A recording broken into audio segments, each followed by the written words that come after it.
Morning, Steve from Exodus. We're at the Abyss in Stockport, Manchester today. We're hoping to get a little bit of a shop tour, have a look at some of the livestock, some of the dry goods that they've got in here, and meet some of the staff.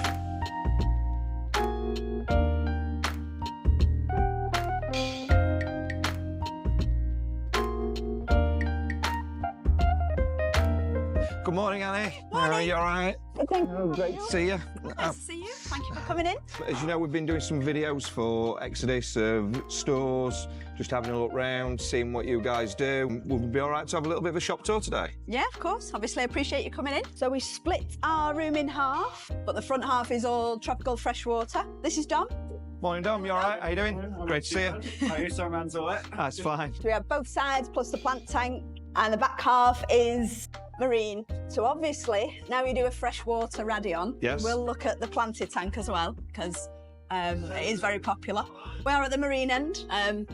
So probably what we're best known for, I don't know if that's fair or not, is the marine livestock.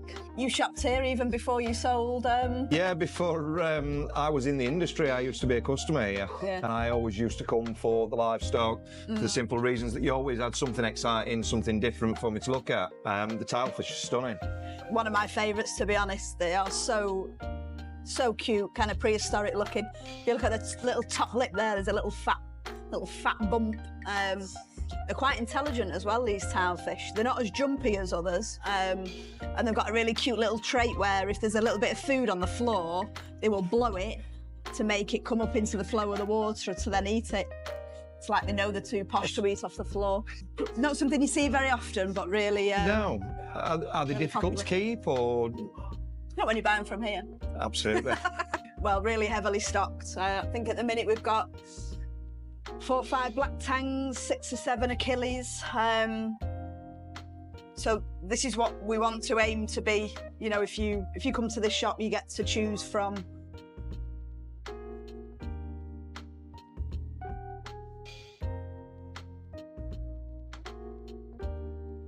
Because different aquariums and different consumers, they want slightly different things from a fish. So some may want one that's got more of an attitude with a bit more feisty and a little bit cockier because of the type of fish they've already got.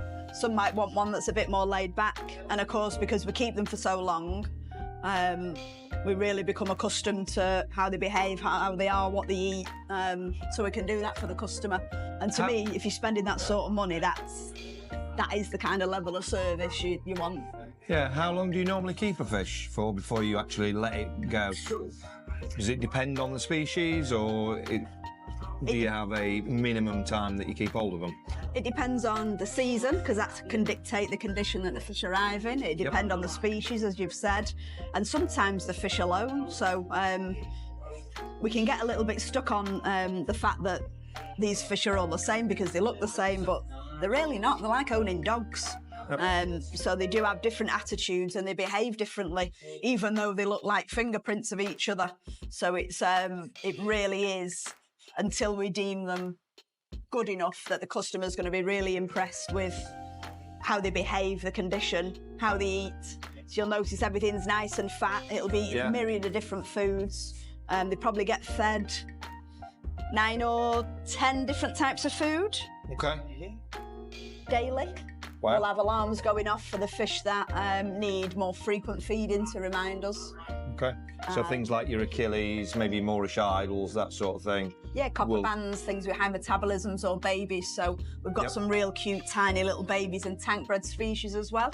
So I'll show you those as we go around. But they might also need to be, we call it like hitting them. So we'll hit them. Some fish will get fed sort of 12, 15 times a day when needed. Wow. Hopefully we can calm down as they get the weight on them and they get settled. This is a really, really rare fish, so you don't really see conspics, or conspiculated angels anymore. I don't think I've ever seen one so small. That's because, believe it or not, that's tank-bred. Oh, wow. Yeah. I don't think I've ever seen a tank-bred conspic angel before. No. So, as you've rightly said, normally conspics, the wild, you'll only see them. Probably the smallest one I'd seen would be 16, 17 centimetres. Yep. So to be able to get a baby in and for it to be tank-bred, we're really trying to heavily support the tank-bred species that are coming through. We've been doing it for a few years now, and it's definitely growing in momentum. There's a lot to learn about them. Yep. I believe it's a little bit of a fallacy that just because they're tank bred, they're absolutely innately tougher and will eat anything. So they still need prepping well for sale. Yep. So also in that tank, there's a little tank bred Regal Angel. I think that's I've hiding just seen out. that. It's a real cutie, that one. Again, you never see wild Regals that small. Yeah. Next door's a posh neighbour, so that's a king eye. That one is wild. But it's Again, it's a really chunky fish. Yeah, that fish is absolutely immaculate if you look at it. Its body, just the markings and everything, it's a fab fish. Stunner. I think sometimes one of our downfalls can be there's that much stock. People do laugh and they say they miss it.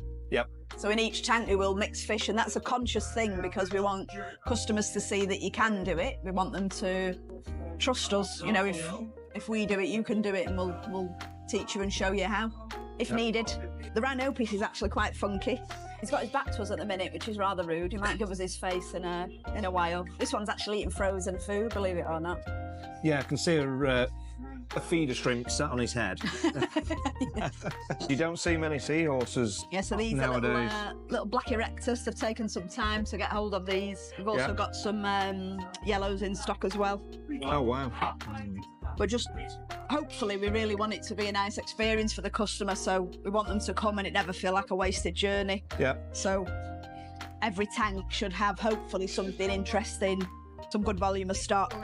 Yeah, I certainly don't think you can ever come here and not find something that you would like to take home. Yeah, well, that's a good thing, isn't it? Shoals of yellow pyramids. I think at the minute we've got 12 or 13 tricoloured tangs to choose between. Nice. They're dotted around. And again, those are one of those things that are literally, everyone is completely different. I'm like that when I shop, so that's what we want to create for the customer. To me, you know, if you're going to travel far like a lot of people do, the least we can do is give them as good an experience as possible.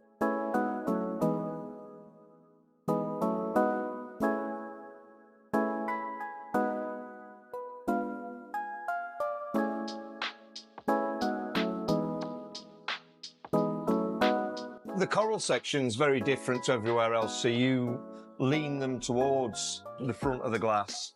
As you walk in, you see everything straight away. Yeah. But generally, you know, in your aquarium, you aren't looking in on a coral, as a lot of coral bays show, display them. You are actually looking more at the side, maybe slightly at the top. So this gives you a real good idea of how you'll be looking at the coral. We try and make it as easy as we can to price, so it's nice and easy to shop. So we have the sections, obviously frags and colonies. So is all this section one price? Yeah. Okay. Oh, so everything in there is only £29, yeah. 3 for £79. Wow, so very reasonably priced as well. Carl? Hi. Yeah, Carl, good to see you. Oh, wow, that is a large emperor. I don't know. You need to put something next to him for scale. There's my hand. For anybody that doesn't know, I'm 6'1", and I have reasonable sized hands. Big tanks aren't as popular as they used to be. Yep. But our industry is it does go in trends, so we're seeing that return again a bit. So we haven't got as many big fish as we sometimes have had in the past. Okay. So these are reed eye. Obviously the others were erectus we looked at. Yep. Something you might not care about, but we have a lot of freshwater plants, aquascaping, paraphernalia. We have a really popular display tank, which suits with the marine ethos again, really, which is attainable. Oh, wow. That's really looking well. One of the biggest features of this tank is it's attainable for the customer. Yep. So we don't claim to be super fancy, but it looks good. Massive people really like it, and I believe this probably shows off the Radion to some of its best potential, because if you look down on this tank and you see how thick and dense these plants are. Oh, it's certainly been doing its job, hasn't it? Yeah, it's managing to sort of punch through. And that's a 2-foot cube? Yeah. Yep. 55 centimetres, I think. Yep. But the plants are still doing well and it's illuminating well. And I love it because it is like it's like 4K, it's like HD. Yeah. So you can swap lights over, and some of them you'll just see more fuzzy edges and less definition, and more of a colour blur. This really picks up the notes of the different colours and tones and shapes of the plant. Yeah, because at the end of the day, I know they are all green, but even one leaf has got 3 or 4 different shades of green in there, which the Radion really picks out in there. Yeah. Yeah. And not to sound too much like a fangirl, but that's kind of, it is a lot of money, but to me, that's what you pay for. As you've just said, to do that tank in somebody else's product, you may be looking at 2 lights rather than the one, so you still end up spending the same amount of money, but you're not getting that 4K, that definition. Even the colour on the fish is really standing out. And I try not to be nice to you, and I'm not a big fan of being nice to you, but I can't help but like this. Always. By far the best freshwater planted aquarium light we've ever used. And the other display that you've got is the marine tank. This has been running for a long time now. I lose track of time, but I think it's about 14 years. Yeah, I mean, yeah, I would say somewhere around there. I've been coming here a long time now. I know you were saying that this is about ready for coming out, new display tank going in, and a completely new rebuild. Yeah, so customers that know this tank, if you look across over old videos and images, it did used to be packed with fish, so they've come out. We're considering putting maybe 2 metre longs or 2 3-foots instead, and doing 2 slightly different tanks. But the thing we like people to take from this tank is it's not indulgent. We could fill it with, we've got fish in there for thousands of pounds, and you know, thousands and thousands of pounds worth of corals, and we could put them in here and we could show off and be flashy with it. But what we've chosen to do is create something that the customer can recreate.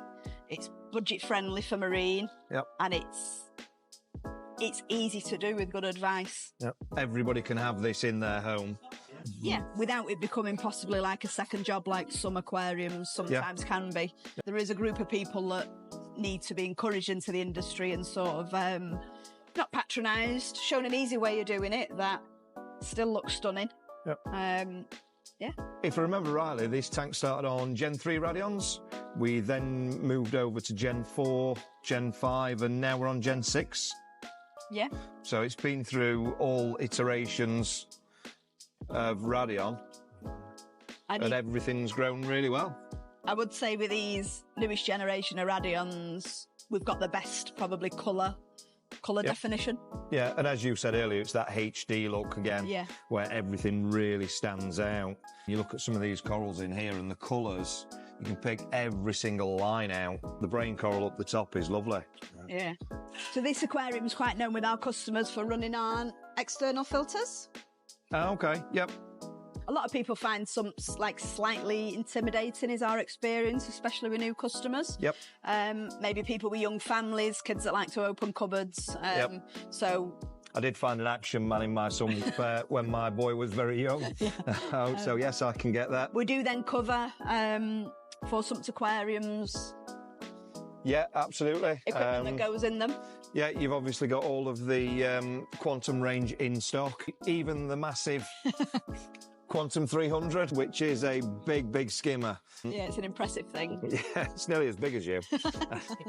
And we've also got all the torque reactors down here as well. Yeah, the NIOS skimmers have proved really reliable and popular. I think you guys have got one of the biggest dry goods selections in the UK, where people can literally just walk in, pick product up and walk out, including aquariums as well. We'll do a quick tour.